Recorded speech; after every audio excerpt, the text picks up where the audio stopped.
আমরা তো বাবা মাকে ভক্তি করতে ভুলে যাচ্ছি, নিমাই কখনো ভোলেনি। পণ্ডিত হতে পারে কিন্তু মাতৃভক্তি সে ভোলেনি। মাতৃভক্তি ভোলেনি। আমরা বাবা মাকে এখনকার দিনে প্রণাম করতে ভুলেই যাচ্ছি, ঠাকুর দেবতাকে প্রণাম করতে ভুলেই যাচ্ছি। যদিও বা প্রণাম করি, ওই দায়ে সারা প্রণাম ছেড়ে ছেড়ে দিচ্ছি। এখন ঠুকো প্রণাম উঠেছে। হ্যাঁ, ঠুকো প্রণাম, আঙুলটা নিয়ে শুধু মাথায় ঠেকানো। এই আমরা শিখেছি এখনকার দিনে। খুব আপডেট হয়েছি তো, ওই জন্যে খুব আপডেটেড, উই আর আপডেটেড। আমরা পাশ্চাত্য শিক্ষায় শিক্ষিত হচ্ছি, আমরা আপডেটেড। আর আমরা কীর্তন করি, আমি একটু হরিনাম করি, উই আর ব্যাকডেটেড। ওদের কথা কেউ শোনে নাকি? জেনে রাখবেন, ভারতবর্ষের থেকে আধুনিক দেশ পৃথিবীতে নেই। কিন্তু ভারতবর্ষকে আপনি চিনতে পারেননি, আপনার দুর্ভাগ্য, ভারতবর্ষের দুর্ভাগ্য নয়। আপনার দুর্ভাগ্য, আপনি ভারতবর্ষের শিক্ষা গ্রহণ করতে পারেননি। পৃথিবীতে এমন একটা দেশ দেখান যেখানে বাবা মায়ের চরণে প্রণাম করে তাকে ভগবান তুল্য সম্মান দেওয়া হয়। ভারতবর্ষ ছাড়া অন্য কোনো একটা দেশ আছে, দেখান আমাকে। পারবেন আমেরিকার ছেলে মেয়ে তাদেরকে করাতে? ইংল্যান্ড, রাশিয়া, জাপান, জার্মান করাবেন? পারবেন না। সে শিক্ষা তাদের নাই। সে শিক্ষা একমাত্র ভারতবর্ষের। যে যার জন্য তুমি দেহ পেয়েছো, যার জন্য তুমি জন্ম নিতে পেরেছো, সেই বাবা মাকে প্রথম ভগবানের আসনে বসাও। তাই আগে মার চরণে প্রণাম। মার চরণে প্রণাম করছে। মা, জননী জন্মভূমিশ্চ স্বর্গাদপি গরীয়সী। তোমার চরণ সেবা স্বর্গের থেকেও বড় সেবা মা। সারাদিন হরিনাম করার পর আমার তোমার মুখখানা মনে পড়েছে, আমি ঘরে চলে এসেছি মা গো। ও মা, তোমার চরণে প্রণাম করি, তুমি আমাকে আশীর্বাদ করো মা। সচিমা বলছে, নিমাই রে, আশীর্বাদ আর কি তোকে করবো বাবা, আমি বড় জনম দুঃখিনী। কাছে তো কিছু নেই তোকে দেওয়ার মতো, কি আশীর্বাদ করবো বল? তুই যা চাইবি এই ভর সন্ধে বেলায় এই নবদ্বীপ শুদ্ধ লোকের সামনে আমি তোকে তাই দেব। বল তোর কি চাই? তখন গৌর হরি মায়ের চরণে প্রণাম করে বলছে, মা গো, আমার ধনরত্ন জগতের কোন ধন সম্পত্তি, মান সম্মান, প্রতিপত্তি, যশ চাই না। শুধু তোমার চরণে আমি প্রণাম করে একটাই আশীর্বাদ চাইছি মা। কি আশীর্বাদ? আমার এই আশীর্বাদ করো মা গো, এই আশীর্বাদ করো, যেন বদন ভরে হরি নাম গাইতে পারি। এই আশীর্বাদ করো মা, যেন বদন ভরে নাম গাইতে পারি।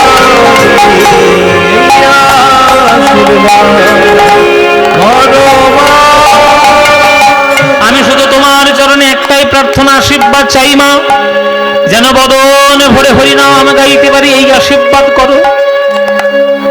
নিমাই, আমি কি তোকে হরিনাম করতে কোনোদিন বাধা দিয়েছি বাবা? ওরে, হরিনাম করলে নিজের যেমন মঙ্গল হয়, তেমনি হরিনাম করলে জগতের মঙ্গল হয়। নে বাবা, এই নবদ্বীপ শুদ্ধ লোকের সামনে আমি তোকে প্রাণ উজাড় করে আশীর্বাদ দিলাম, যত পারিস হরিনাম কর। এই আশীর্বাদটা করতে গিয়ে সচিমা চোখ দুটো বন্ধ করেছে। এবার চোখ দুটো যেই বন্ধ করেছে, চোখ থেকে 2 বিন্দু জল মায়ের গাল বেয়ে নিচে পড়ে গেছে। কেননা এতক্ষণ নিমাইকে দেখে চোখটা তো জলে ভরা ছিল। আর চোখ যদি জলে ভরা থাকে, সামনের বস্তুকে আবছা দেখা যায়, পরিষ্কার দেখা যায় না। তাই নিমাইকে এতক্ষণ আবছা দেখছিল সচিমা। যেই চোখ থেকে জলটা সরে গেল, পরিষ্কার চোখ, এবার নিমাইকে পরিষ্কার দেখছে। যেই সচিমা নিমাইকে পরিষ্কার দেখেছে, অভিমান ভরে সচিমাতা বলে, ওরে নিমাই রে, যা বলেছিলাম কথায় আমি আমার ফিরিয়ে নিলাম। আর আগামীকাল সকালবেলা থেকে আমি আমি আর যেতে দেব না, আর যেতে দেব না, আর যেতে দেব না, আর যেতে দেব না, সংকীর্তনে বিশ্বম্ভরে আর যেতে দেব না, সংকীর্তনে বিশ্বম্ভরে আর যেতে দেব না। ওমা, এটা কি বলছো? এক্ষুনি তো বললে যত পারিস হরিনাম কর, আবার বলছো যেতে দেবে না, এক মুখে দুই কথা। ওমা, কি হয়েছে, কি হয়েছে? তুমি কিছু রাগ করেছো? সচিমা তখন অভিমান ভরে বলে, ওরে নিমাই রে, ঘর থেকে যখন তোকে বের করেছিলাম গায়ে চন্দন লেপে দিয়েছিলাম, যে গায়ে চন্দন দিতে আমার হাত কাঁপে, সূর্যের তাপে যাতে গায়ে কিছু না হয় চন্দন দিয়েছিলাম। কিরে, এই কথা ধর, আমার মুখের দিকে তাকিয়ে আছিস কি? কোথায় ছিলিস তোরা? সকালবেলায় আমার নিমাইকে চন্দন মাখিয়ে আমি পাঠিয়েছি হরিনাম করাতে, আর তোরা সারাদিন কোথায় ছিলি? আমার নিমাইয়ের গায়ে ধুলো।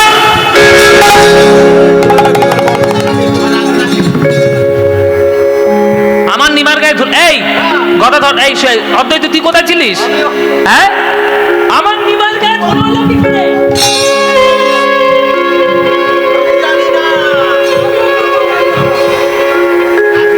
ও মায়েরা, মায়ের শাসন, মায়ের চোখ থেকে যখন জল সরে গেছে তখন মা দেখছে নিমাইয়ের গায়ে ধুলো ভর্তি। সেই ধুলো ভর্তি গা দেখে, ধুলো ভর্তি অঙ্গ দেখে সচিমায়ের বাৎসল্য রসের মনে অভিমান ভরে উঠেছে যে যে ছেলের গায়ে আমি চন্দন দিয়ে পাঠালাম সেই ছেলের গায়ে ধুলো এলো কি করে।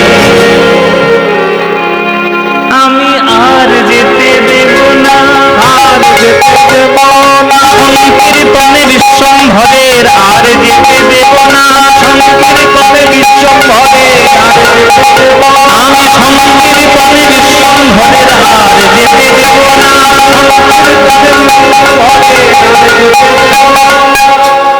আমার ছেলের গায়ে ধুলো এলো কি করে? আমার ছেলের গায়ে ধুলো এলো কি করে?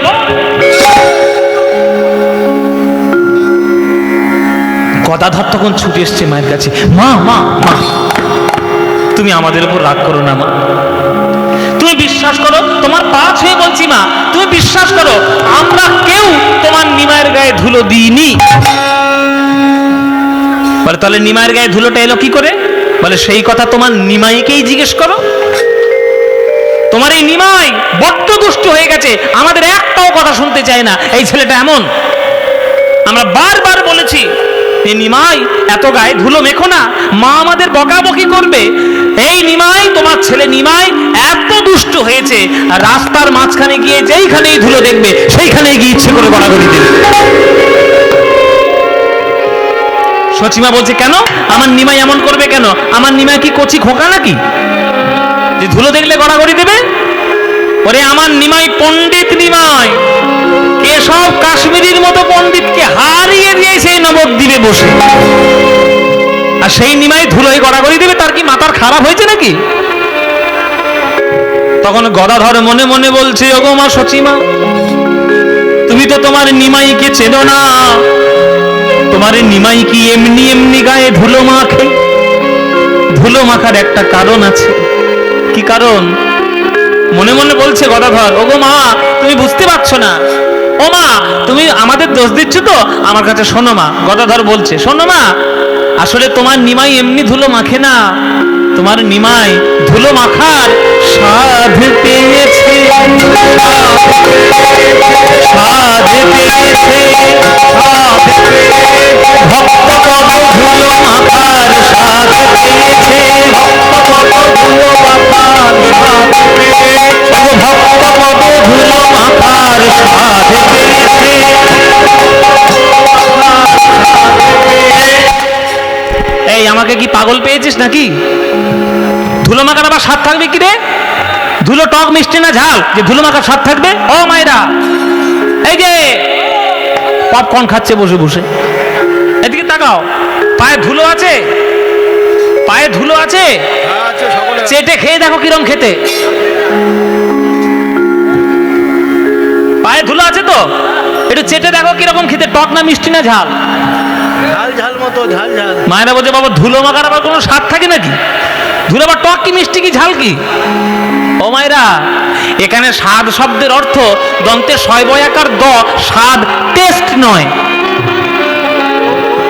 দন্তে শয়াকার ধ, স্বাদ। স্বাদ মানে কি? ইচ্ছা বা বাসনা। তত্ত্বটা শুনে রাখুন। ভগবান দাপর যুগে একবার কৃষ্ণ মনে মনে ভাবলেন যে আমার একটু ভক্তি লাভ করার ইচ্ছা হচ্ছে, কিন্তু ভক্তি লাভ করতে পারছি না। কেন? সবাই আমার চরণে এসে প্রণাম করে যায়, কিন্তু কই আমি তো সবার চরণে প্রণাম করতে পারি না। লোকে আমায় বলে আমি নাকি সর্বজ্ঞ, আমি ভক্তি করা না জানলে আমি তো অজ্ঞ হয়ে গেলাম। কি হবে? আমি ভক্তি কি করে পাবো? এটা জানার জন্য শাস্ত্র জানতে হবে। আজকে আমার গান শোনার জন্য যেমন আপনারা সবাই মিলে ছুটে এসেছেন, সামনে বসেছেন, তেমনি ভগবানের প্রশ্নের উত্তর দেবে বলে শাস্ত্রটা ভিড় করেছে। আমাদের কৃষ্ণানন্দ দাস বাবাজি কি সুন্দর পাটবাড়িতে ব্যাখ্যা করতেন সব কথা, অপূর্ব ব্যাখ্যা। ভাগবত সামনে সমস্ত শাস্ত্র সে বসেছে। ভগবান প্রশ্ন রাখলেন শাস্ত্রদের মাঝে, শোনো হে শাস্ত্রগণ, আমি হলাম ভগবান শ্রীকৃষ্ণ। আমি সব কিছু করতে জানি, কিন্তু কারোর চরণে ভক্তি করতে জানি না। এই ভক্তিটা কি করে পাবো? তোমরা উপায় একটু বলো দেখি, কি করে আমি ভক্তি পাই। লোকে আমার চরণে প্রণাম করলে আমি তথাস্তু বলতে জানি, লোকে আমার চরণে প্রণাম করলে তাকে মুক্তি দিয়ে দিতে পারি, চতুর্বর্গ দিয়ে দিতে পারি, কিন্তু আমি তো নিজে গিয়ে কারোর চরণে প্রণাম করতে পারি না। কি করে পারবো? তোমরা বলো, কে বলতে পারে? বলো দেখি কেউ। দেখছি একটাও হাত ওঠেনি। বলে কেউ জানো না?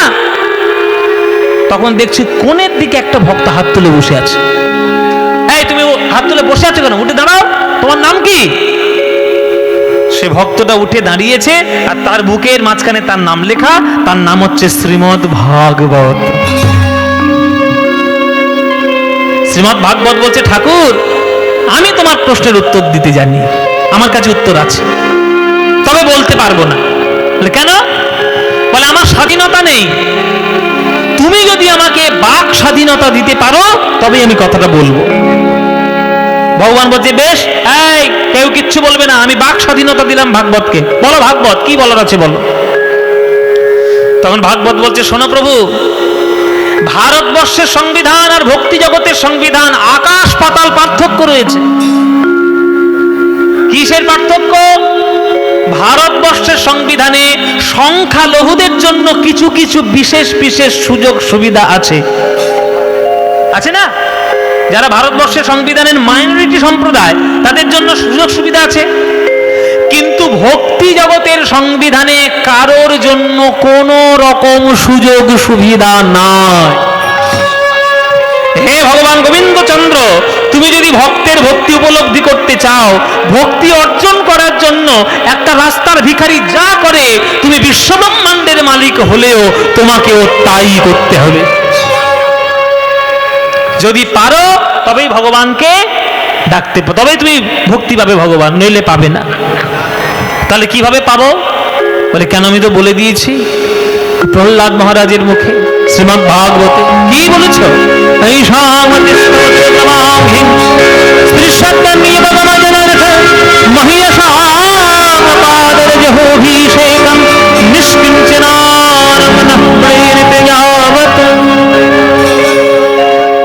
যতদিন না ভক্তের চরণ ধুলিতে স্নান করা না যায়, ততদিন তো হৃদয়ের মধ্যে ভক্তির উদয় হয় না। এই শ্লোকটাকে আবার নরোত্তম দাস ঠাকুর বাংলা ব্যাখ্যা করেছিলেন যে ভক্ত পদধূলি আর ভক্ত পদ জল, ভক্ত ভুক্ত শেষ এই তিন মহাবল। বৈষ্ণবের পদধূলি তাহে মোর স্নান কেলি, বৈষ্ণবের নামেতে উল্লাস। তর্পণ মোর বৈষ্ণবের নাম, বিচারে করয়ে মনে ভক্তি রস আস্বাদনে, মধ্যস্থ শ্রী ভাগবত পুরাণ।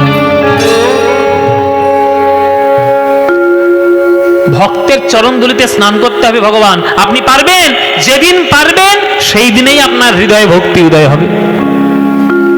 ওই জন্যই তো বৃন্দাবনে কৃষ্ণ মান লীলা ঘটিয়েছিলেন বাবা। মান লীলা শুনেছেন তো? চন্দ্রাবলীর কুঞ্জে গেল, সকালবেলা রাগ করলো, খণ্ডিতা, কলহন্তরিতা, দুর্জয়মান, সব শুনেছেন তো? এইটা ভগবান ইচ্ছা করেই করেছে। নইলে যে ভগবান বিশ্বব্রহ্মাণ্ড সৃষ্টি করেছে তিনি নাকি ভুল করে চন্দ্রাবলীর কুঞ্জে ঢুকে পড়েছে, যুক্তিবাদী শ্রোতারা মানবে? যারা যুক্তিবাদী শ্রোতা তারা মানবে? ও মশাই, ভগবান নাকি বিশ্বব্রহ্মাণ্ড সৃষ্টি করেছে, তা তিনি বুঝতে পারলেন না রাধার কুঞ্জ কোনটা, চন্দ্রাবলীর কুঞ্জ কোনটা, ঢুকে পড়লো?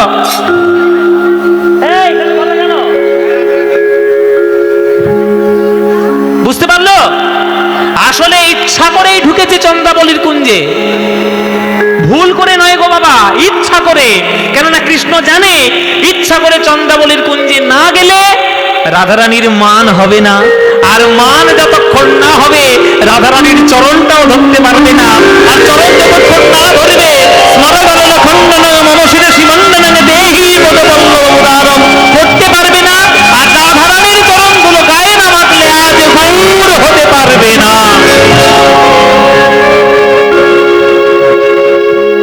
তাই ইচ্ছা করে ঢুকেছে চন্দ্রাবলীর কুঞ্জে। রাধার চরণের ধুলো গায়ে মাখলো কৃষ্ণ, ধুলোর এত গুণ, সোনা হয়ে গেছে ধুলোগুলো। সোনার ধুলো গায়ে মেখে বৃন্দাবনে ছিল কালো কৃষ্ণ, নবদ্বীপে হয়ে গেলেন উজ্জ্বল বর্ণ গৌর বরদেব, সোনার বর্ণ। বৃন্দাবনে ছিল পাকা কৃষ্ণ, আর নবদ্বীপে হয়ে গেল আজানুলম্বিত ভুজে সোজা গৌর। বৃন্দাবনের কানাই মূর্খ কানাই, আর নবদ্বীপের নিমাই হচ্ছে মহাপণ্ডিত। তাহলে এক ভক্তের চরণগুলো গায়ে মাখলে যদি মূর্খ হয় পণ্ডিত, বাঁকা হয় সোজা, কালো হয় ফর্সা, তাহলে সকল ভক্তের চরণগুলি মাখলে আমার কি দশা হতো? এই দর্শনকে ভগবান মনে করে আজ নবদ্বীপের রাস্তাঘাটে যেখানে যেখানে ধুলো, সেইখানেই গিয়ে আমার গড়াগড়ি দেয়। আমার যেখানে বেড়ানোর জায়গা সেখানে বেড়ানো যাও, দয়া করে আমি হাত জোড় করে বলছি, ভারতবর্ষের তীর্থধামে বেড়াতে যাবেন না। কত সাধকদের সাধন ভূমি এক একটা তীর্থধাম, আপনারা বুঝতেই পারছেন না। এই যে এখনকার দিনে যে মহাকুম্ভ যেটা হচ্ছে, কুম্ভ যেটা হচ্ছে, এই যে কুম্ভ যে মেলাটা হচ্ছে, আমি গ্যারান্টি দিচ্ছি 95% ভক্তরা সেখানে শুধুমাত্র আমোদ প্রমোদ করতে যাচ্ছেন। মহাকুম্ভের স্নান যদি হৃদয় দিয়ে শ্রদ্ধা নিয়ে যান, তবেই আপনি সেখানে অমৃত পাবেন। মনের মধ্যে স্বার্থপরতা থাকলে আপনি জীবনে যতই কুম্ভ করেন না পারেন না কেন, জীবনে কোনো পুণ্য পাবেন না। আগে মনটাকে পরিষ্কার করুন, মানুষ হন, তারপরে তীর্থ করুন, তীর্থের মধ্যে প্রবেশ করুন, তীর্থের দর্শনকে বুঝুন। তীর্থ মানে আপনার আধ্যাত্মিক জীবনকে আরো উত্তীর্ণ করার রাস্তা। সেখানে গিয়ে হোটেলে থেকে ওই অখাদ্য কুখাদ্য খেয়ে নালা নর্দমার মধ্যে পড়ে থাকার জন্য তীর্থধাম নয়। তীর্থধাম মানে ঈশ্বরের চরণে অনেকটা এগিয়ে যাওয়া। আপনি তীর্থের মানেই বোঝেন না, আপনি তীর্থে যাচ্ছেন পকেটে পয়সা আছে বলে। আরো হাত জোড় করে বলছি, বৃন্দাবন ধামে গিয়ে অযথা ওই রিলস বানিয়ে, ব্লগ বানিয়ে, ভিডিও বানিয়ে তীর্থের অপবিত্রতাটা করবেন না। বৃন্দাবনে যাবেন আর ধুলো একটু গড়াগড়ি দেবেন। যে ধুলোটা মাখার জন্য ভগবান কৃষ্ণ পর্যন্ত লালায়িত ছিল, যে ধুলো মাখার জন্য উদ্ধব, ব্রহ্মা, নারদ, শিব, যোগ মায়া, মহামায়া সবাই উদ্গ্রীব হয়ে থাকে, ওই ধুলোটা যদি একটু গায়ে মাখতে পারেন, জেনে রাখবেন ওটা গোপী পদ রেণু।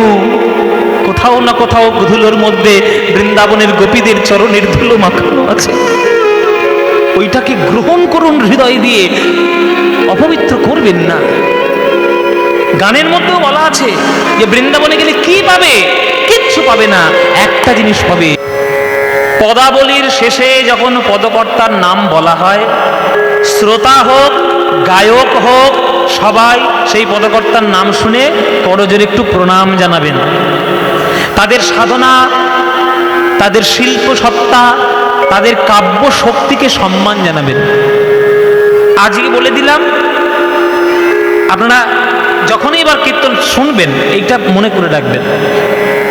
এই পদাবলীটা যিনি রচনা করেছেন, ধর্মের বেড়াজাল মানেননি, জাতের বেড়াজাল মানেননি, নামের বেড়াজাল মানেননি, বিদ্বেষের বেড়াজাল মানেননি, তার নাম নাসির মামুদ। মুসলমান নাসির মামুদ, তাতে তার জাত গেছে কৃষ্ণের পদাবলী লিখেছে বলে। আর অন্যান্যরা সব দেখুন জাত নিয়ে মেতে উঠেছে, কাটাকাটি, মারামারি, লড়াইয়ের নেশা। যারা প্রকৃত মানুষ তারা কখনো এই নেশার মধ্যে ডুববে না। শুনোরে মানুষ ভাই, সবার উপরে মানুষ সত্য, তাহার উপরে নাই। আগে মানুষ হন, হিন্দু পরে হবেন, মুসলমান পরে হবেন, আগে মানুষ হন। মানুষই হতে পারলেন না, বড় দাড়ি রাখছেন আর শুধু মাথায় বড় শিখা রাখছেন, কিচ্ছু কাজ হবে না। আগে মানুষ হন। মানুষ না হলে কোনো কিছু হবে না। আগে ধর্মটা পালন করুন। ধর্ম মানে শুধু কপালে তিলক সেবা আর এই মাথায় টুপি পরা নয়। ধর্মটা মনুষ্যত্ব রক্ষার লড়াই। ধৃ ধাতু থেকে ধর্মের উৎপত্তি, আর ধৃ ধাতুর অর্থই হচ্ছে ধারণ করা। জল যেমন তরলতাকে ধারণ করে, পাথর যেমন কঠিনতাকে ধারণ করে, বায়ু যেমন শীতলতাকে ধারণ করে, সূর্যের তাপ যেমন উত্তপ্তকে ধারণ করে, তেমনি মানুষ যখন তার মনুষ্যত্বকে ধারণ করবে সেইটাই হবে তার ধর্ম। তাই ভক্তরা প্রশ্ন করছে, ও নাসির মামুদ ভাই, এই বৃন্দাবনে কত ছেলে গরু চড়িয়ে বেড়ায়, তুমি তাদেরকে নিয়ে কোনো গান লেখো না। কৃষ্ণ বলে একটা ছেলে গরু চড়াচ্ছে, তুমি তাকে নিয়ে পদাবলী লিখে দিলে, সাহিত্যে সর্বশ্রেষ্ঠ গান লিখলে কেন? বলছে ভাই রে, এই যে জগতের ওই যে কৃষ্ণের যে রূপটা তোমরা দেখছো, ওইটাই হচ্ছে জগতের শ্রেষ্ঠ শিশু রূপ।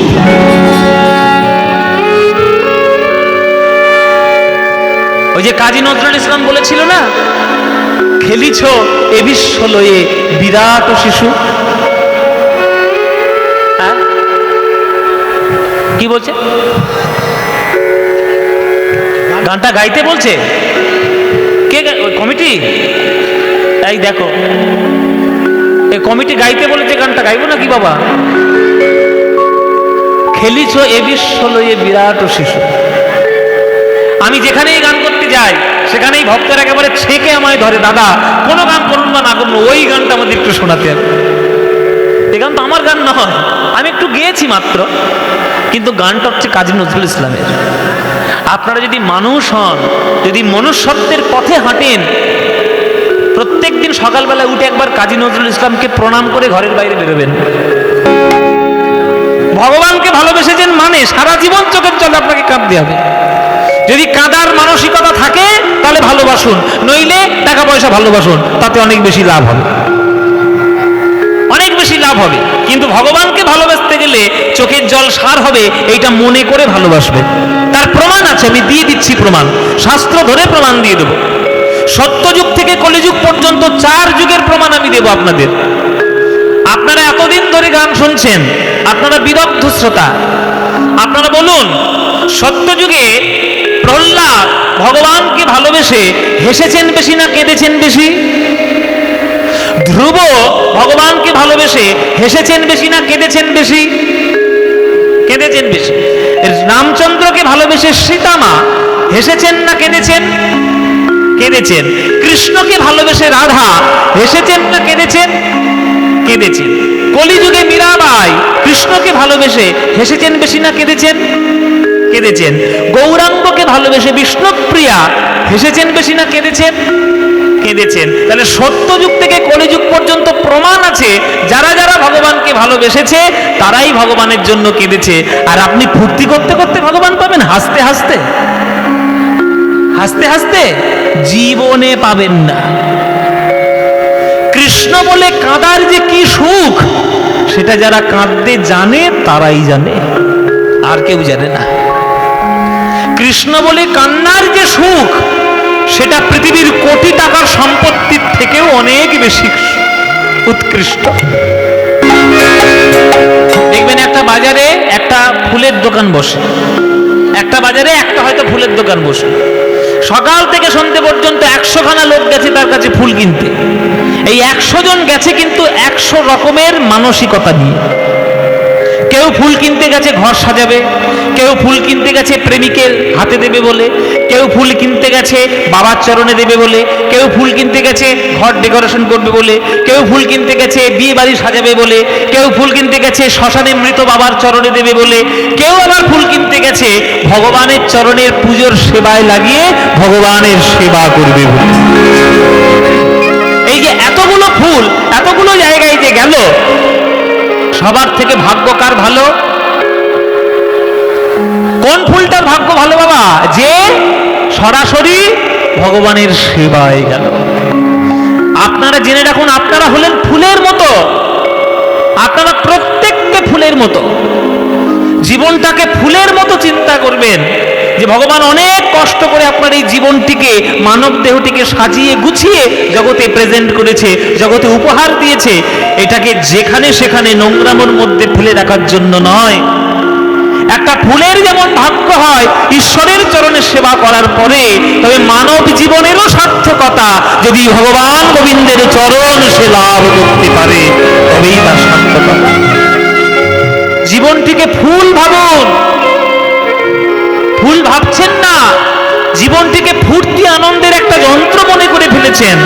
তাই আপনাদের দুঃখ দুর্দশা জীবনে কাটবে না, কাটছে না, আর কাটবেও না। কেননা আপনি শুধু জীবনটিকে এনজয় করার জন্য নিয়েছেন, আর ভগবান জীবনটিকে দিয়েছেন মানব দেহ পেয়ে, যাতে তুমি 84 লক্ষ জনের ভ্রমণ থেকে উদ্ধার করে গোবিন্দের চরণে শরণ প্রাপ্ত হতে পারো, শরণাপন্ন যাতে হতে পারো। তুমি ভাবছো না, তুমি জানছো না, বোঝার চেষ্টাও করছো না। ওই টিভিতে কিছু কিছু লোক গিয়ে বসে আর মাথার মধ্যে কুমন্ত্রগুলো ঢোকায় যে একটাই জীবন পেয়েছো, একবার হেসে খেলে আনন্দ করে এনজয় করে কাটিয়ে দাও। বিবেকানন্দ যদি এনজয় করতে চাইতো তাহলে নরেন্দ্রনাথ দত্ত হয়ে থাকতো, বিবেকানন্দ কোনোদিন হতে পারতো না। রামকৃষ্ণ ঠাকুর যদি এনজয় করতে চাইতো তাহলে এই গদাধর হয়েই থাকতো, রামকৃষ্ণ পরমহংসদেব হতো না। নেতাজি সুভাষচন্দ্র বোস জীবনটিকে যদি এনজয় করতে চাইতো তাহলে সে সুভাষ থেকে যেত, নেতাজি সুভাষচন্দ্র বোস হতো না। জীবনের উদ্দেশ্যটাকে ভাবুন। জগতে এসেছেন যখন কোন একটা কর্ম নিয়ে এসেছেন, সেই কর্মটাকে সার্থক করুন। আর জীবনের মূল লক্ষ্য রাখুন যে জগতে কাজ করতে এসেছি, যাব যখন স্বরূপেতে সবার হয় গোলকেতে স্থিতি, যেন ভগবানের চরণে চলে যেতে পারি। কখন চলে যাব কেউ জানে না, যাবার কালে যেন গোবিন্দের নাম নিয়ে যেতে পারি। ফুলের মতো হওয়ার চেষ্টা করুন, ভগবানের চরণে সেবায় দেওয়ার চেষ্টা করুন। প্রতিদিন যদি কাঁদিবি কেবল, একদিন নয় হাসিবি তোরা, একদিন নয় বিষাদ ভুলিয়া সকলে মিলিয়া গাহিব মোরা।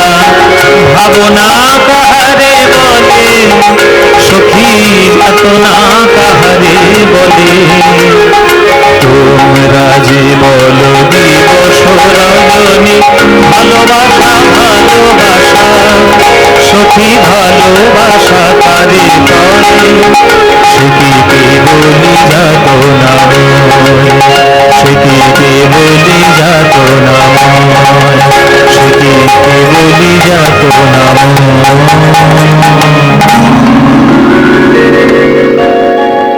রবীন্দ্রনাথ ঠাকুরের ভাব। তাই ভগবানকে যারা ভালোবাসবেন, দয়া করে স্বার্থের সম্পর্ক ভগবানের সঙ্গে রাখবেন না। ভগবানের সঙ্গে কেবলমাত্র ভালোবাসার সম্পর্ক রাখুন। আর ভালোবাসার মধ্যে যে আনন্দ পাওয়া যায়, ওই আনন্দ আপনি জীবনের কোথাও কোনো টাকা পয়সা দিয়ে রোজগার করতে পারবেন না। সেই আনন্দের ঘনমূর্তি হলো আমার গৌরাঙ্গ মহাপ্রভু। রাধা কৃষ্ণ মিলিত তনু হয়ে, আনন্দের ঘন স্বরূপ হয়ে তিনি আজকের আমাদের কলিযুগের মাঝে অবতীর্ণ হয়েছে। তাই ভক্তগণকে সঙ্গে নিয়ে তিনি আজকে সুরধ্বনির তীরে আনন্দ বিতরণ করছে। সুরধ্বনির তীরে আজি গৌর কিশোর সহচর মিলিবরা, আনন্দে বিভোর। ভক্তগণকে জিজ্ঞাসা করছি, হরিনাম শুনলে আপনাদের আনন্দ হয় কিনা? ও মায়েরা, হয়? সত্যি বলছো? কীর্তনে বেশি আনন্দ না কাঁচা বাদাম ভাজা বাদামে বেশি আনন্দ?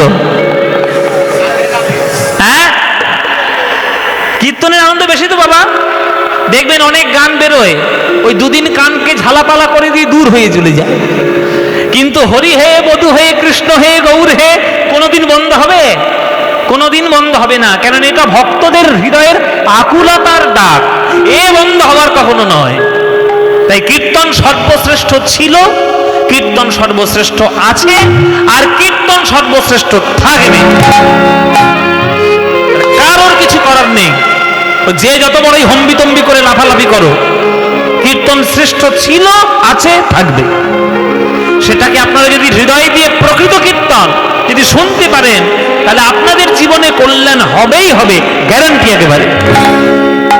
তবে প্রথমে বললাম ভেজাল নয়, সঠিক কীর্তন শুনতে হবে। আজ আমার মহাপ্রভু সকাল বেলায় হরিনাম করতে বেরিয়েছেন, ভক্তগণ সঙ্গে নিয়ে সবাইকে নিয়ে কীর্তন করছেন, নাম করছেন। জেনে রাখুন, ভগবান মহাপ্রভু আমার দুই প্রকার হরিনাম করতেন, কীর্তন করতেন দুই প্রকার। সকাল থেকে সন্ধ্যা পর্যন্ত তিনি ওই খোল করতাল সঙ্গে নিয়ে সবাইকে নিয়ে আজকে তিনি হরিনাম কীর্তন করতেন, এটা নাম সংকীর্তন। আর সন্ধ্যাবেলায় হয়ে গেলে শ্রীবাসের আঙিনার দরজা বন্ধ করে কেবলমাত্র অন্তরঙ্গ ভক্তদেরকে নিয়ে তিনি যেটি করতেন সেটি হচ্ছে পদাবলী রস কীর্তন। ওই কীর্তনটা শোনার সৌভাগ্য সবার হয় না, বা বোঝার সৌভাগ্য সবার হয় না, ওই জন্যে ওই কীর্তনটি ওই শ্রীবাসের দরজার আঙিনা বন্ধ করে করতেন। আর যেহেতু সবার সঙ্গে হই হুল্লোড় করে নাম কীর্তন করা যায়, তাই সবাইকে নিয়ে তিনি নাম সংকীর্তন করতেন। তাহলে ছেলেরা যদি বেশি খেলে, মায়েরা গিয়ে বকা দেয়, বাচ্চারা ভয় পেয়ে যায়। কিন্তু গৌর হরি খেলছেন, বকাটা কে দেবে? কারোর বকা দেওয়ার ক্ষমতা আছে?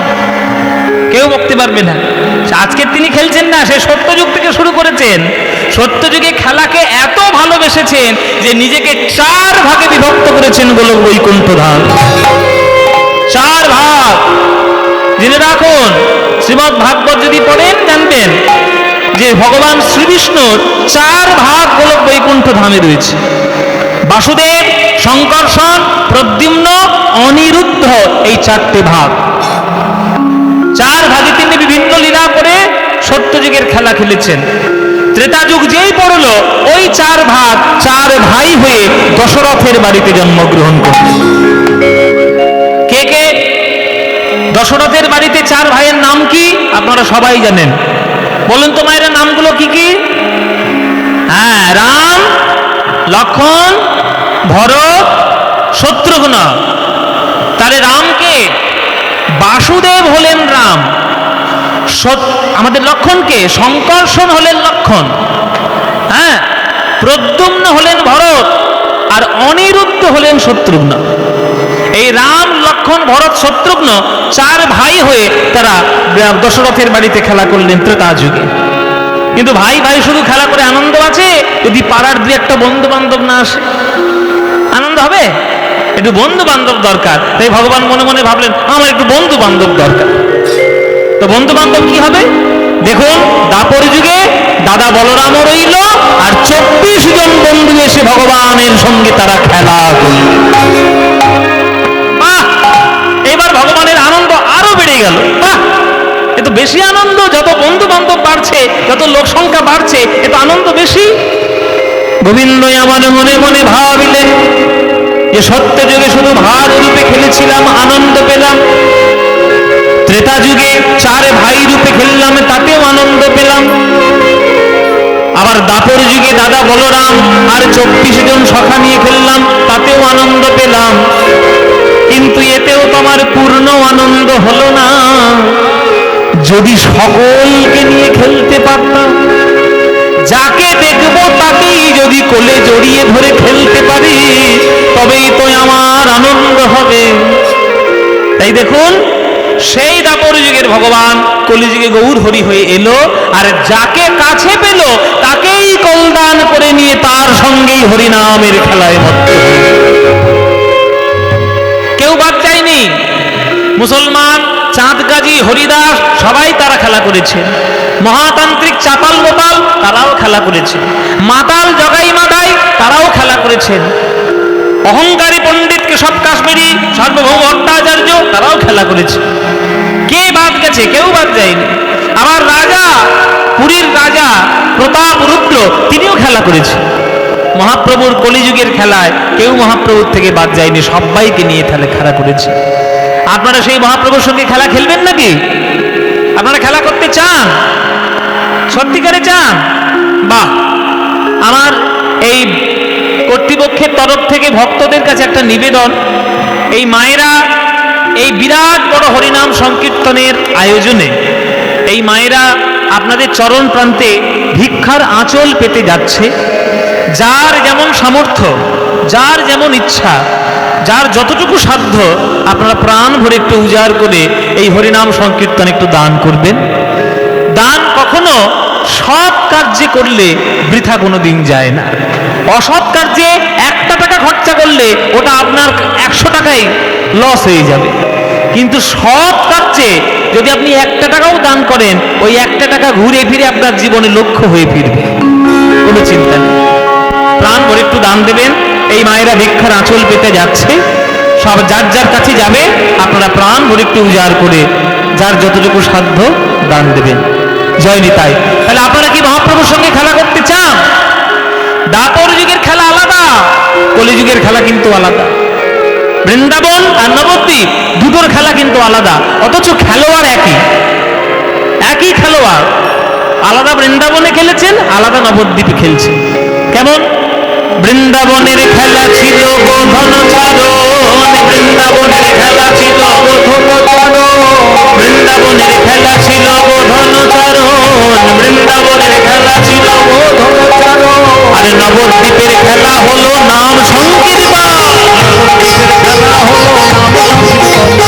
নবদ্বীপের খেলা হলো নাম সংকীর্তন, নবদ্বীপের খেলা হলো নাম সংকীর্তন। অমধুর বৃন্দাবনের খেলা ছিল মুরলী বাদন, বৃন্দাবনের খেলা ছিল মুরলী বাদন। বৃন্দাবনের খেলা ছিল মুরলী বাদন, বৃন্দাবনের খেলা ছিল মুরলী বাদন।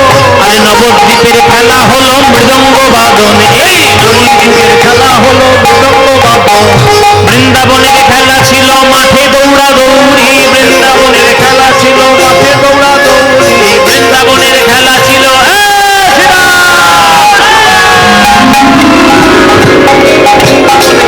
বৃন্দাবনের খেলা ছিল মাঠে দৌড়া দৌড়ি, বৃন্দাবনের খেলা ছিল মাঠে দৌড়া দৌড়ি। আরে নবদ্বীপের খেলা হলো ধুলায় গড়াগড়ি, কলিযুগের খেলা হলো ধুলায় গড়াগড়ি। এই যে ভক্ত পদ ধুলি, কাহে মোর স্থান পেলি ভক্ত পদ ধুলি, কাহে মোর স্থান পেলি ভক্ত পদ ধুলি, কাহে মোর স্থান পেলি ভক্ত পদ ধুলি, কাহে মোর স্থান পেলি ভক্ত পদ ধুলি। বৃন্দাবনের খেলা ছিল সিংহাবাদন, বৃন্দাবনের খেলা ছিল সিংহাবাদন। বৃন্দাবনের খেলা ছিল সিংহাবাদন, বৃন্দাবনের খেলা ছিল সিংহাবাদন। কলিযুগের খেলা হলো হরি নামে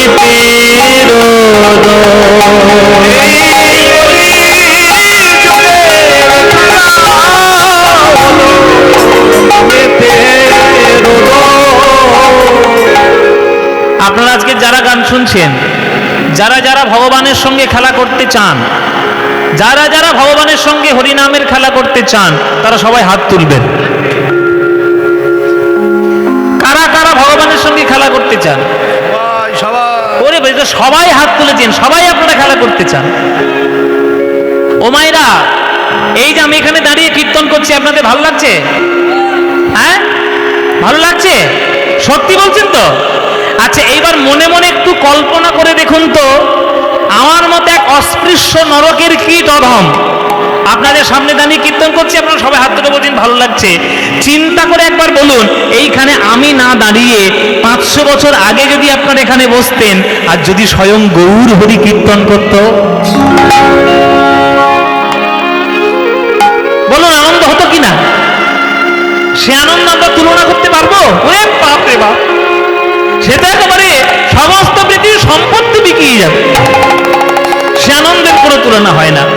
কিন্তু কি করব বাবা, দুর্ভাগ্য, গৌর হরি তো আমাদের কাছে নাই যে তার সঙ্গে একটু কীর্তন করব, বা আমাদের চোখের সামনে নাই যে তার সঙ্গে আমরা একটু হরিনাম করব। তবে একটা টোটকা জানা আছে আমার, একটা টোটকা আমার জানা আছে।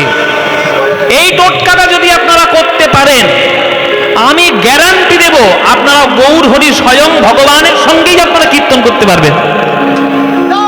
এবার গ্যারান্টি, হ্যাঁ এবার টোটকা গ্যারান্টি আছে। ও মায়েরা শুনবেন, টোটকাটা বলবো, গৌর হরির সঙ্গে সরাসরি কীর্তন করতে পারবেন। করবেন সেই টোটকা? ইচ্ছা আছে তো? তাহলে টোটকাটা বলছি, 5 আবার করবেন না, তোমাদের আবার পেটে কথা থাকে না। এই মেয়েগুলোর কি বলি বলুন দেখি, এদের পেটে কথা থাকে না। 5 করো না, কারো কাছে বলবে না। আজকের শুনে যাচ্ছ, বাড়িতে গিয়ে শুধু টোটকাটা করবে। টোটকাটা শুনে নাও, সবাইকে বলছি টোটকা শুনে নাও। হাত জোরে করে বসো, সবাই সবাই হাত জোরে করে বসো, করো জোরে বসো।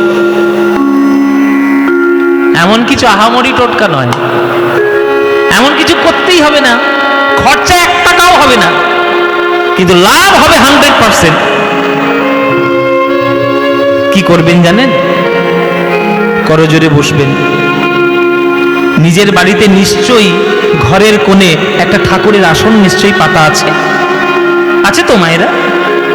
সেই আসনের সামনে বসবে, করো জোরে, হৃদয়ের থেকে সকল ময়লাগুলো দূর করে দিয়ে ভগবানের চরণে বসবে।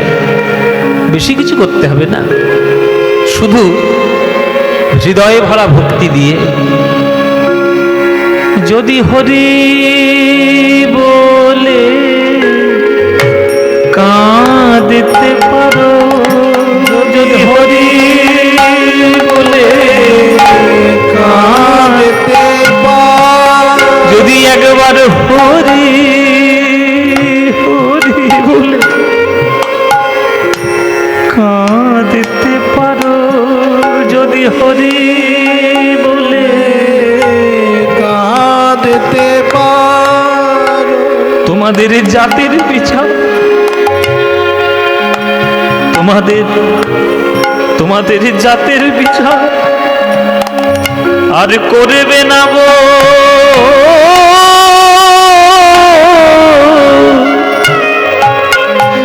যদি একবার হরি বলে কাঁদতে পারো, জাতের বিচার করবে না গো।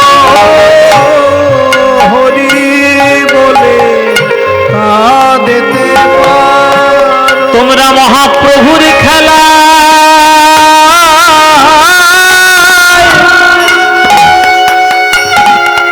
মহাপ্রভুর খেলায় সাথী হবে, যদি নয়ন ভরে যদি হরি বলে একবার কাঁদতে পারো। প্রভুর খেলায় সাথী হবে, যদি হরি বলে কাঁদতে পারো। কৃষ্ণ গীতায় বলেছেন, পত্রাং পুষ্পাং ফলন্তো ইয়াং ইয়ো মে ভক্তা প্রযচ্ছতি তদহা ভক্তি পরিতমস্মামি প্রজতাত্মন। কে আমায় একটা পাতা দিল, ফুল দিল, ফল দিল দেখি না, শুধু দেখেনি যখন ভক্ত আমার সামনে আমায় ডাকতে বসছে, তার হৃদয়ে ভরা ভক্তি আছে কিনা, আজ তার নয়নের কোণে 2 ফোঁটা জল আছে কিনা। কিছু লাগবে না গো, আর কিছু লাগবে না,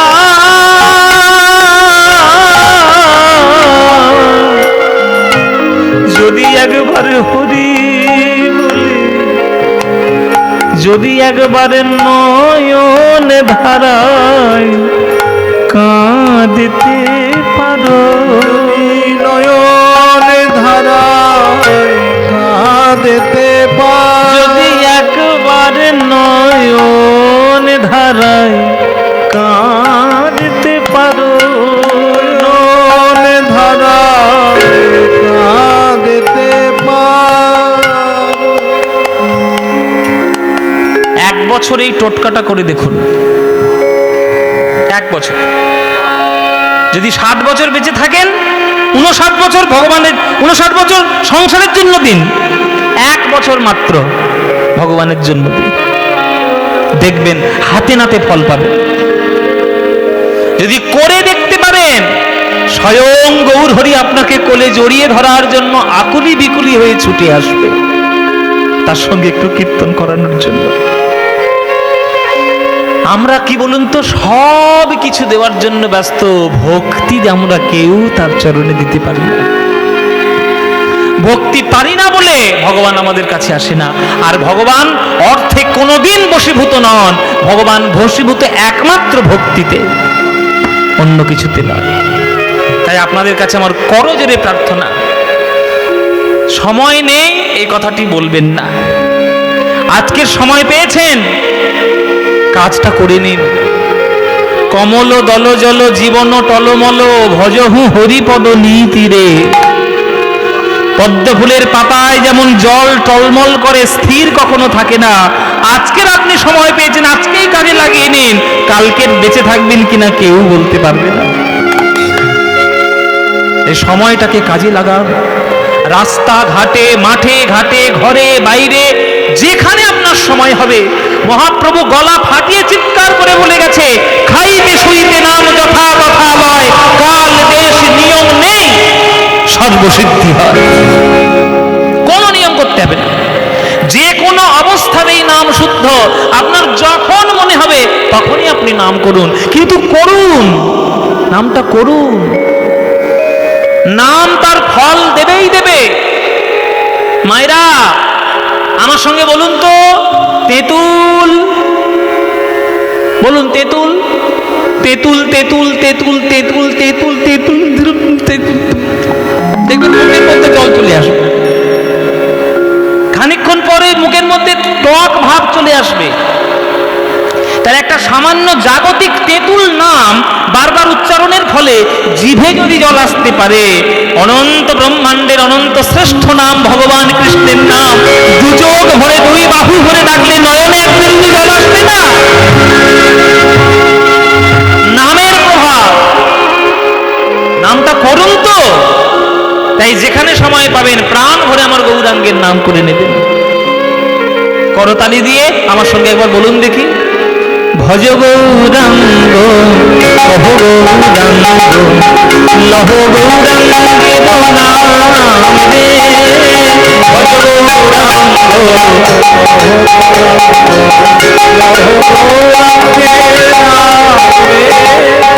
এই গানটা ভাল লাগে তাহলে গাইবো, নাহলে বন্ধ করে দেবো, বেকার সময় নষ্ট করে লাভ নেই। ভালো লাগে? তোমার সত্যি বলছো? সিরিয়ালের দিব্যি বলে হ্যাঁ। ও মায়েরা বলো, সিরিয়াল বেশি ভাল লাগে না ভজ গৌরাঙ্গ গান বেশি ভাল লাগে? গান। তাহলে এই ভজ গৌরাঙ্গ কহ গৌরাঙ্গ লহ গৌরাঙ্গের নাম রে, এ গান আমাদের বাঙালিদের মনের গান, প্রাণের গান, বাঙালিদের হৃদয়ের কোণের গান। এই গান আপনাদের যাদের যাদের ভাল লাগে না, একবার উলুধ্বনি দিন জোরে।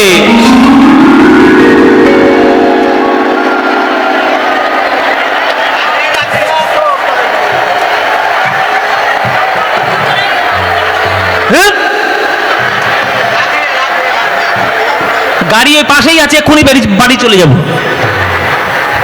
7 কাণ্ড রামায়ণ পড়ে সীতারামের মাসি কি বললাম আর কি করছে? নিশ্চয়ই প্রসাদ খেয়ে সেই মাথার বাবুগুলো হয়েছে। ও মায়েরা, আমি কি বলেছি? আমি বলেছি যাদের যাদের ভাল লাগে না তারা উলুধ্বনি দিচ্ছে।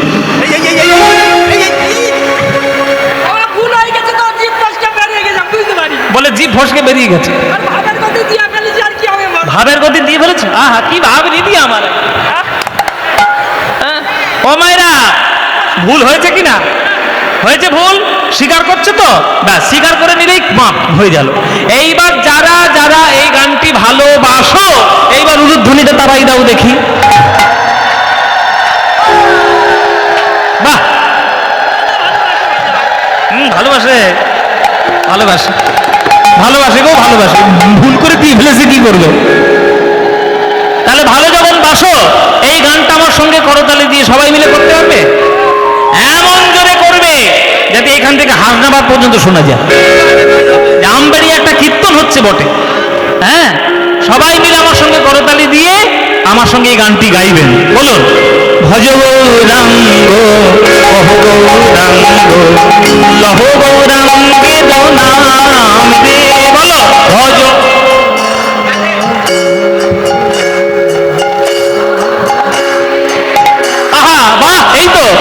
ভজ গৌরাঙ্গ কহ গৌরাঙ্গ লহ গৌরাঙ্গে নাম রে।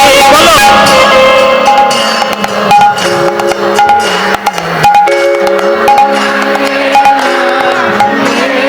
যে জনা গৌরাঙ্গ ভজে সে হয় আমার প্রাণ রে। বলো, যে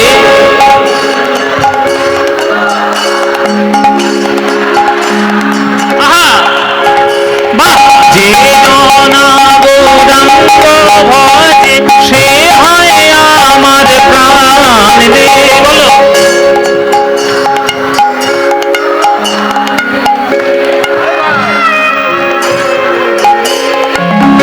প্রভাত কালে হা গৌরাঙ্গ যে বলে একবার রে।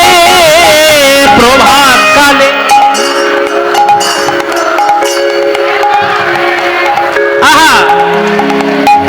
দিন গেলে হা গৌরাঙ্গ যে বলে একবার রে।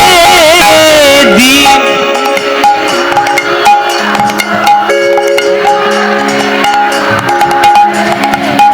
সেই জন আমার হয় আমি হই তার রে।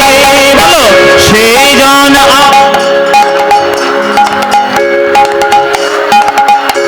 এবার হাত তুলে ভজ গৌরাঙ্গ গৌরাঙ্গে নাম রে। ভজ গৌরাঙ্গ গৌরাঙ্গে নাম রে।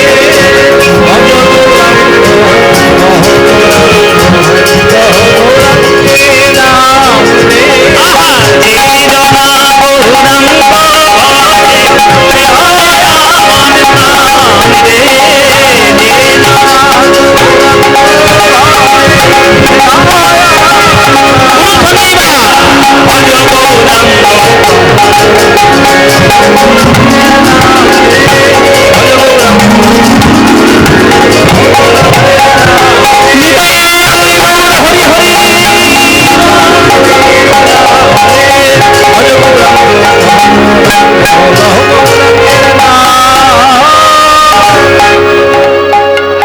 বলো, আনন্দ হয়েছে কিনা? হয়নি? এই আনন্দ আর কোথাও পাবে?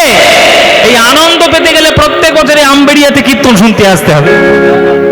আসবেন তো সবাই? প্রতি বছর আসবেন সবাই? ব্যাস, আপনারা এলেই আনন্দ হবে, আপনারা এলেই আনন্দ। তাহলে আনন্দ দিয়েছেন কে? আমার গৌরাঙ্গ মহাপ্রভু। সেই গৌরাঙ্গ মহাপ্রভু কীর্তন করতে করতে হঠাৎ তাকিয়েছেন পশ্চিমের আকাশে। ওই যে পশ্চিমের আকাশে, পশ্চিমের আকাশে যে এই মহাপ্রভু তাকিয়েছেন, দেখছে লাল টকটকে সূর্য ধীরে ধীরে অস্তমিত হচ্ছে, ডুবে যাচ্ছে, আবার আগামীকাল উঠবে। অস্তমিত সূর্যের দিকে তাকিয়ে মহাপ্রভু আমার নিমাই নিতাইকে বলছে, দাদা, সেই যে সকালবেলায় কীর্তন করতে বেরিয়েছি, সারাদিন হরিনাম করতে করতে কি করে কেটে গেল বুঝতেই পারলাম না। এই সন্ধ্যার সময় আর আমার ভাল লাগছে না, আর ভাল লাগছে না কীর্তন করতে, সন্ধ্যা হয়ে গেছে। দাদা গো, আমার এবার মার কথা বড্ড মনে পড়েছে, আমার মার কোলে ফিরে যেতে ইচ্ছে হচ্ছে। আমার মা সচিমা, বড় জনম দুঃখিনী সচিমা গো দাদা। একদিন আমার মায়ের সব ছিল, আজ কেউ নেই। মায়েরা, তোমরা তো মা, এ ব্যথা, এ যন্ত্রণা কেবলমাত্র তোমরা বুঝবে, কোনো পুরুষ কোনোদিন বুঝতে পারবে না। পুরুষের অনুভব হবে বটে, তবে মায়ের থেকে অনেক অংশে কম। কেননা 10 মাস 10 দিন গর্ভ ধারণ করে সন্তানকে তোমরাই জন্ম দাও। একটা সন্তান যখন গর্ভে থাকে তখন মায়ের শরীরের কত কষ্ট, পুষ্টি, রক্ত, মাংস একেবারে নিঃশেষ করে তবে একটা সন্তানকে গর্ভের মধ্যে প্রতিপালন করে একটা মা। সেই মা শত দুঃখ সহ্য করে নেয় শুধু সন্তানের ওই ছোট্ট মুখটি দেখবে বলে। সেই মায়ের ভাগ্য প্রস্ফুটিত হয় যদি মা সন্তানের কোলে মাথা রেখে মরতে পারে। মা মনে মনে ভাবে আমার জীবনটা ধন্য হয়ে গেল, ছেলের কোলে মাথা রেখে মরলাম। কিন্তু সন্তান যদি মায়ের কোলে মাথা রেখে মরে যায়, যার গেছে সে জানে। যে মায়ের কোল হারা হয়েছে সন্তান, সেই মা জানে কি কষ্ট। আমার সচিমা সেই মা। একটা নয়, দুটো নয়, 8-8টা কন্যা সন্তান কোলের কাছে মাথা পেতে পর পর মরে গেছে আমার সচিমা, একটাকেও বাঁচাতে পারেনি। তারপরে তার একটা পুত্র হলো বিশ্বরূপ। সেও জ্ঞান লাভ করার পর 12 বছর বয়সে সেও আর সংসারে টিকল না, সেও চলে গেল সংসার ত্যাগ করে সন্ন্যাসী হয়ে। মনের দুঃখ ভোলার জন্য ছেলেটাকে বিয়ে দিল নিমাইকে তাড়াতাড়ি লক্ষ্মীপ্রিয় একটা মেয়ের সঙ্গে। নবদ্বীপে সেও নাকি সর্পদংশনে মৃত্যুবরণ করে মরে গেল। এই অভূতপূর্ব এরকম বিচিত্রময় দুঃখ, এই জ্বালা যন্ত্রণাময় জীবনটাকে সহ্য করতে না পেরে খুব তাড়াতাড়ি স্বর্গবাসী হয়ে গেলেন আমার জগন্নাথ মিশ্র। স্বামী হারা হলেন সচিমা। এবার কেবলমাত্র আমার সচিমায়ের আশা ভরসা আমার নিমাই। নিমাইও যদি চলে যায় আর মা আর বাঁচবে গো, আমার মা আর বাঁচবে না। তাই নিমাই বলছে, দাদা অনেক হরিনাম হয়েছে, আর ভাল লাগছে না, আমার আর কীর্তন করতে ভাল লাগছে না, আমি বাড়ি যাব, আমি বাড়ি যাব। ও গদাধর, ও শিবা, ও নিতাই, আমি বাড়ি যাব, আমি বাড়ি যাব, আমি বাড়ি যাব, চলো বাড়ি যাব। দেবা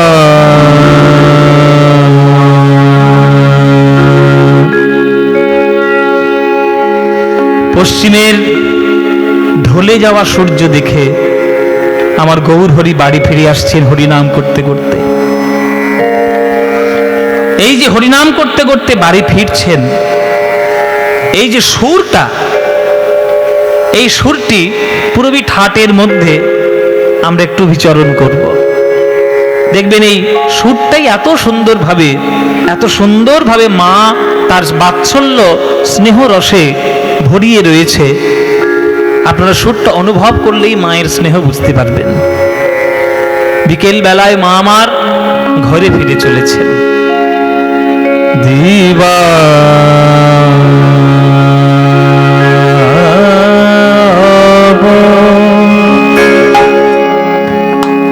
অবসান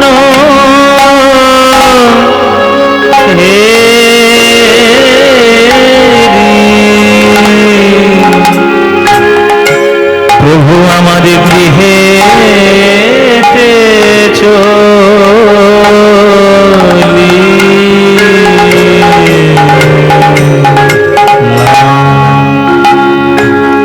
দিবা দিবা অবসান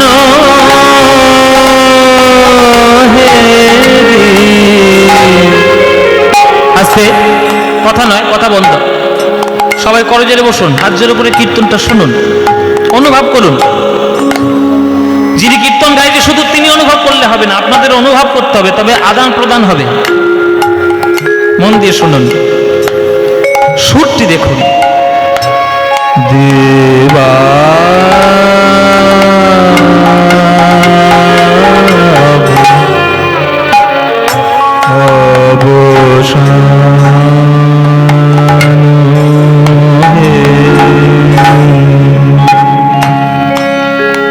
অবসান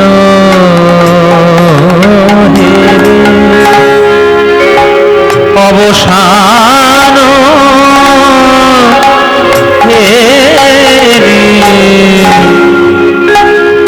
প্রভু আমার গৃহে চলি,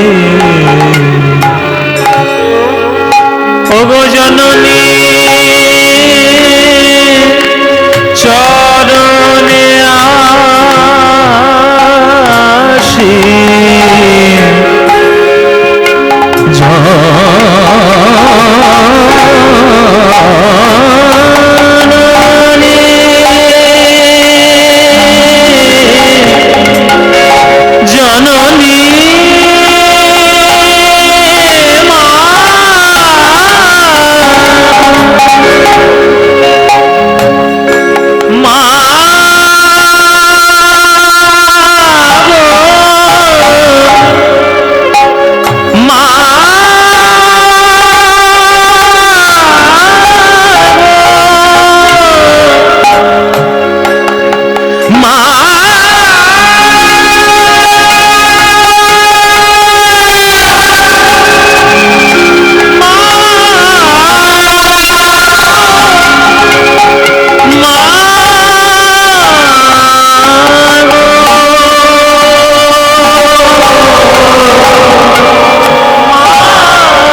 আপনাদের একটা কথা এইখানেই বলে দিই,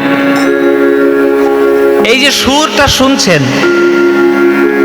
এই যে সুরের এই যে মা বলে যে বাৎসল্য রসের ভাব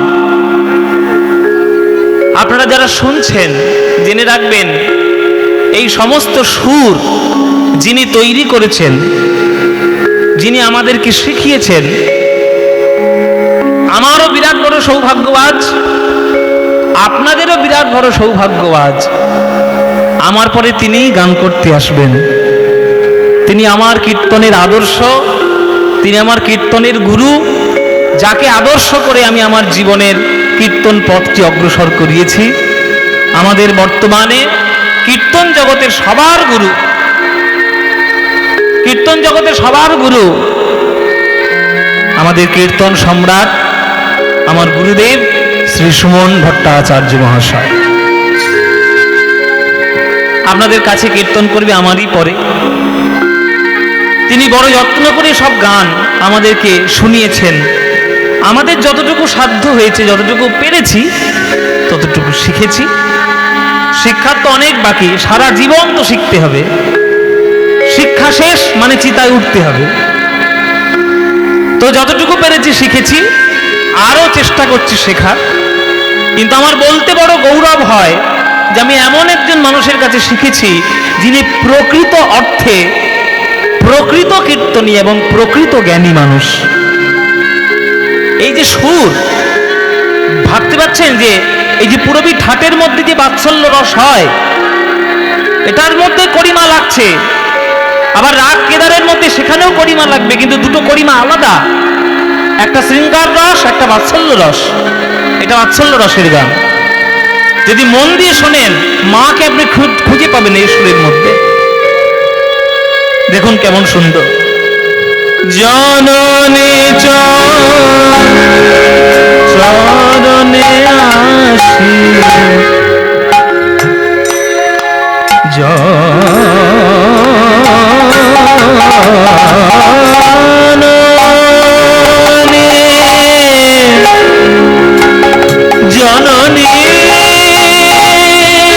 মা, ওগো আমার সচিমা, মা মা মা গো মা।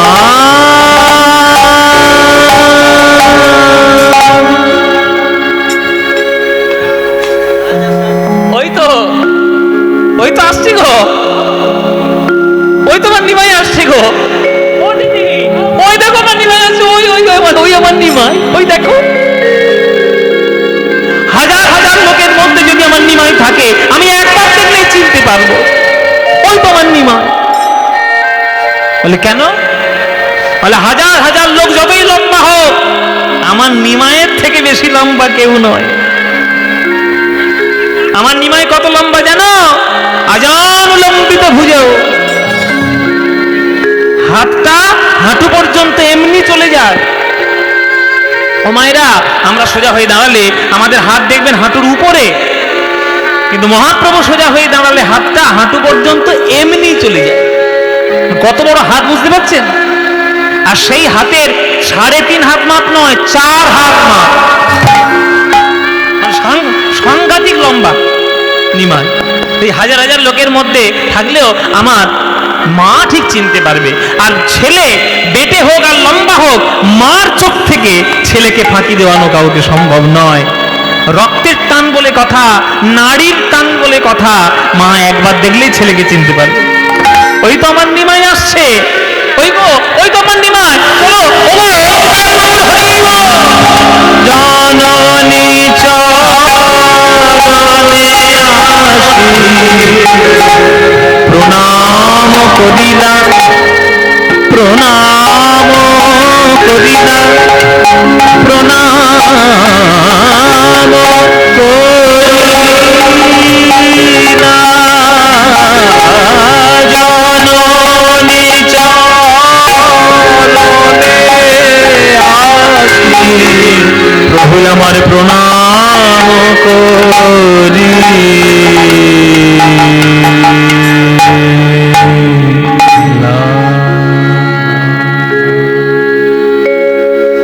সাষ্টাঙ্গে প্রণাম মায়ের চরণে। প্রভু, আমার মতো এক অস্পৃশ্যকে উদ্ধার করার জন্য কাঁটার আঘাত অঙ্গে নিয়েছি। প্রভু, প্রভু, আমি তো তোমার কথা শুনিনি,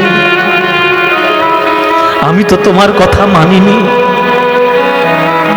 নিজের ভুলে নিজেই জড়িয়ে পড়েছি, অথচ তুমি আমাকে বলো। প্রভু,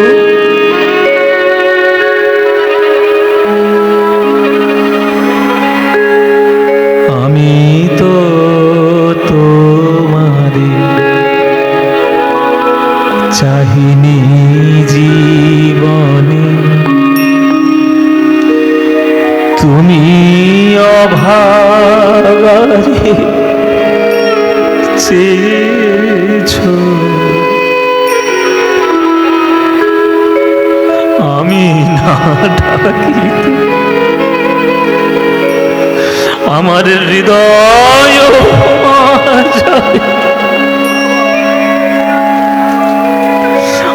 আমি না ডাকিতে আমার হৃদয় মাঝারে নিজে এসে দেখা দিয়েছ।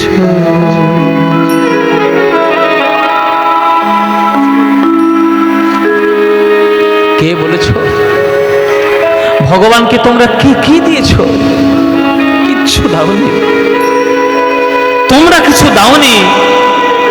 তাই বলে ভগবান তোমাদের থেকে দূরে সরে কোনোদিন যায়নি। ঈশ্বর সর্বভূতানাং হৃদয়ে তিষ্ঠতি ব্রহ্ময়ার যন্ত্রধারী সর্বভূতানি মায়া। তুমি তাকে দূরে ঠেলে দিয়েছো, কিন্তু সে তোমায় দূরে ঠেলেনি। মঙ্গলীয় সেই কথা বলছে, প্রভু তুমি তো আমায় বারণ করেছিলে কদম গাছের তলা ছেড়ে আসতে, আমি তোমার কথা শুনিনি, মরেছি আমি, অথচ আমাকে বাঁচানোর জন্য কাঁটার আঘাত নিলে তুমি।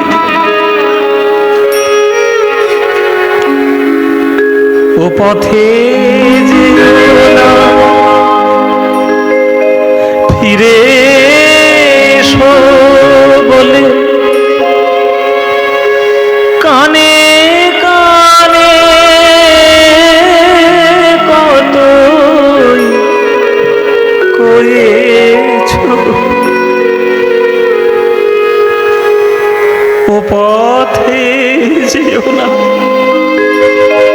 ফিরে এসো বলে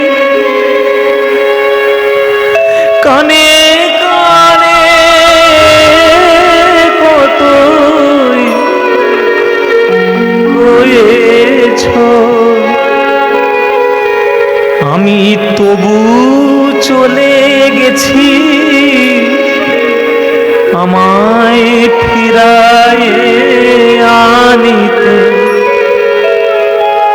আমার পাছে পাছে ছুটে গিয়েছো।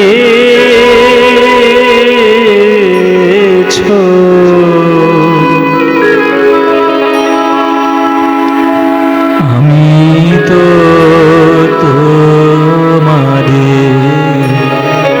চাহিনি জীবনে, তুমি অভাগায় চেয়েছো।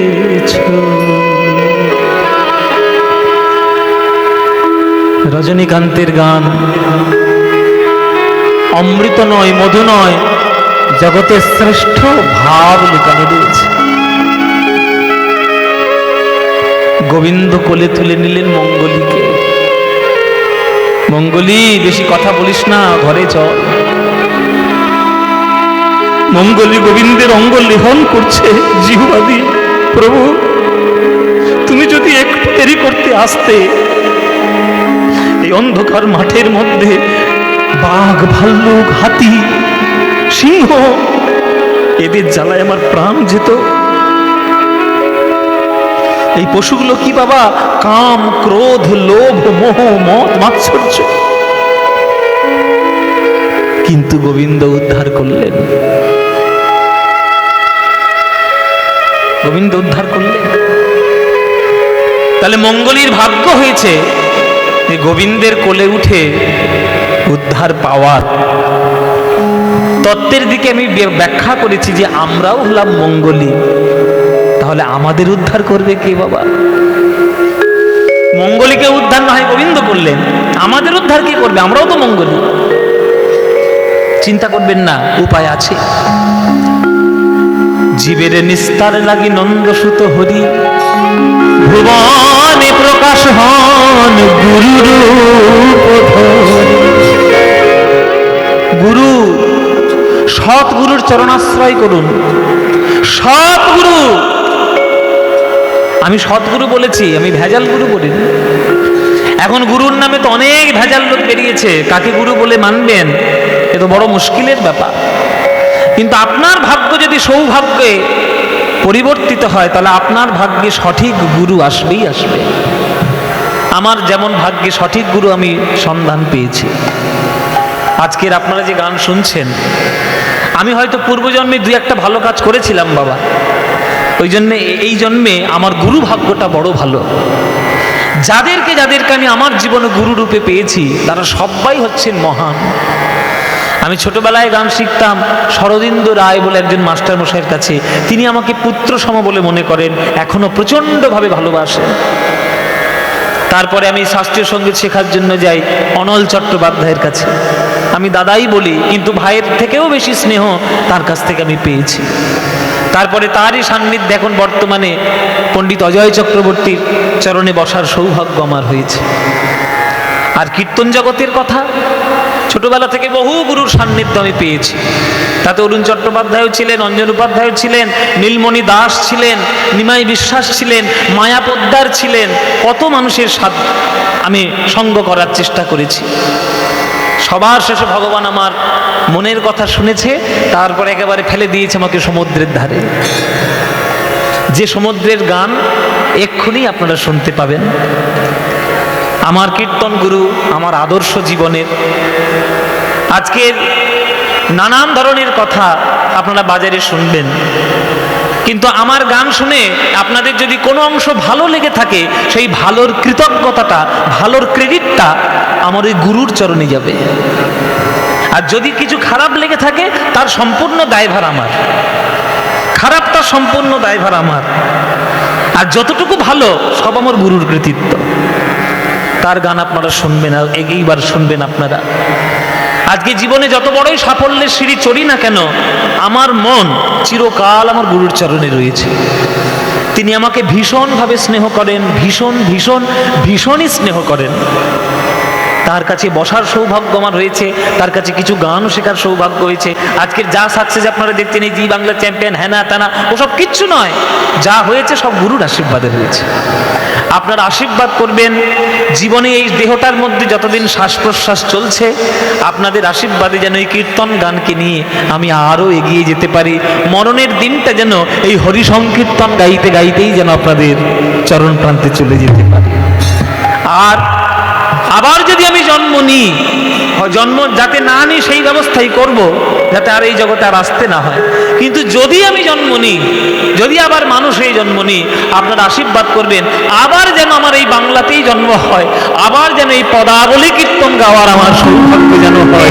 এইটুকু আপনারা আশীর্বাদ করে রাখবেন।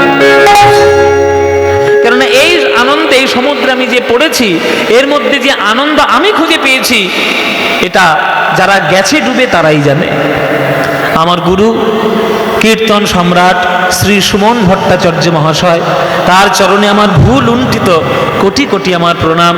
তিনি আপনাদের চরণে এক্ষুনি আসবেন, আপনাদেরকে প্রাণ ভরে গান শোনাবেন।